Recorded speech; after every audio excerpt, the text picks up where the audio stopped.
sorry to break in. I have a special guest online for you. Mr. Prime Minister, please go ahead. Oui, merci. Bonjour au commandant Jed. Good morning to Commandant Jed and Steve, all the students that are here. For me, it's a great honor to send the congratulations as well as regards from all the Canadians, and we are very proud of you. Thank you very much, Mr. Prime Minister. It's really a privilege for me to participate in this mission since we have so much Canadian technology that is wonderful, and I have to say that I used something from Canada here on this mission from takeoff up to now, and it will continue to be this way until the end of the mission. I understand that the Canadian activities and things that we've used on the mission are very important. What part of the mission have you enjoyed the most so far? I think there's two aspects to it.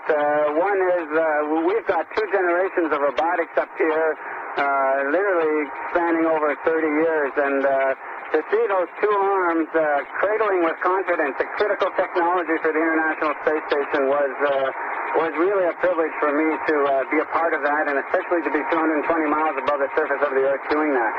But I do have to say that the highlight was out on the EVA, and especially when we were working that bolt that did not want to move, the view I had was fantastic. I felt like I was on top of the station with the curvature of the Earth on one side, totally in blue on one side and totally in black on the other side, and being frustrated with this bolt in the middle. That for sure was a personal highlight. Well, I'm sure it's an adventure of a lifetime, and I guess we all hope, and I expect your mission will inspire millions of Canadians, particularly young people, and maybe even some who are talking to you today to become interested in space and science and technology. My son's interests are maybe a little more pedestrian. He wants to know what time you go to bed up there. Well, that's a good question because, we had, on our mission with where the sun is, we have 55 minutes of daylight followed by 35 minutes of darkness of the night, and that does upset your circadian rhythm. But what drives us for when we sleep and when we wake up, it's driven by the rendezvous that we do with the station, and that's kind of the key milestone, and then we arrange our sleep schedule around that.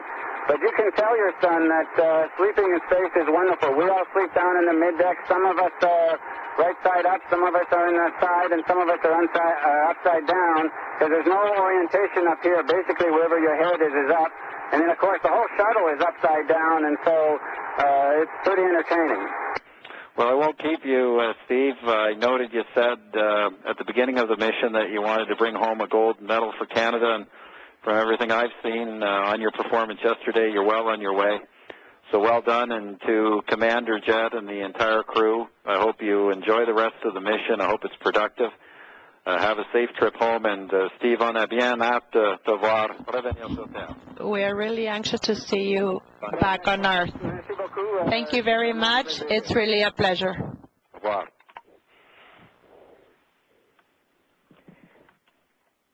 Thank you very much, Mr. Harper. Steve, let's get right back to student questions. Jamie, take it away. All right, I have a question for astronaut Maclean, and this is from Kareen staff of the Steve Maclean Public School. I heard you were doing the star count experiment during your mission. How many stars have you counted?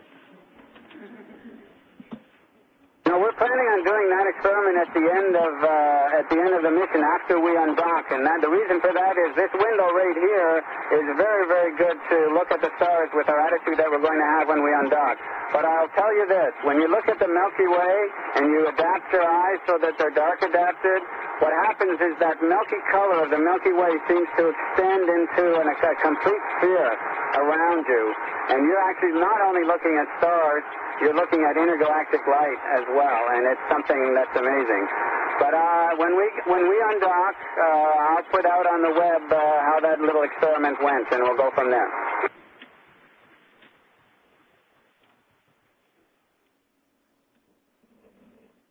Thank Thank you, Steve. I now have a question on behalf of Seamus, a 9-year-old from the TELUS World of Science in Calgary, Alberta. And his question is, I was wondering if time goes faster in space like it does in sci-fi films. Yeah, that's a good question, too. We're actually moving at Mach 25. That takes about 20 minutes to cross Canada, 90 minutes to go around the world. If we wanted to go to the moon, it would take us 3 days. And then if we wanted to go to Mars, that would be somewhere between 6 months and a year, depending on where Mars was. But time for us doesn't appear to be slow. But if you ask Einstein, it is. We're going at Mach 25, so we actually end up slowing down time a little bit, but it isn't really perceptible to us because we're not up here that long. I'm not sure I believe all that, but time to us looks basically the same, but we are moving pretty quickly.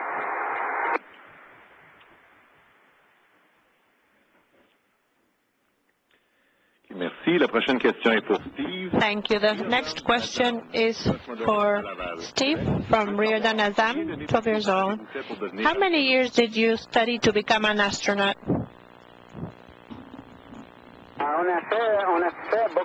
We have studied a lot to become an astronaut.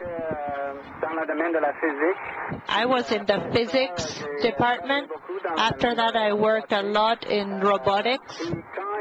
And then, when I was selected to be an astronaut, we had to do a lot of training, starting with the basic training. But I think what I liked the most was the advanced training with all the details with the shuttle and all the practice and all the robotics activities with the Canadarm. That was what I liked a lot during my training. And then you do all the training with a different station and all the projects that we did with our outfits that we need to practice for the EVA. That I liked a lot. Well, Commander Jett and Steve, I want to thank you both on everybody's behalf today for taking the time to speak with our special guests and really to inspire our next space generation. Thank you very much. Well, thank you very much. It's my pleasure, and I just want to congratulate everybody at the Canadian Space Agency for doing such a good job in helping me to prepare for this mission. And I just want to say a big hello to Canada. It's so much fun up here, and I'm glad that it looks like a lot of people are watching. It really makes us all feel good here. The whole team is feeling pretty good about what we've done so far, and we look forward to finishing out the mission with total success.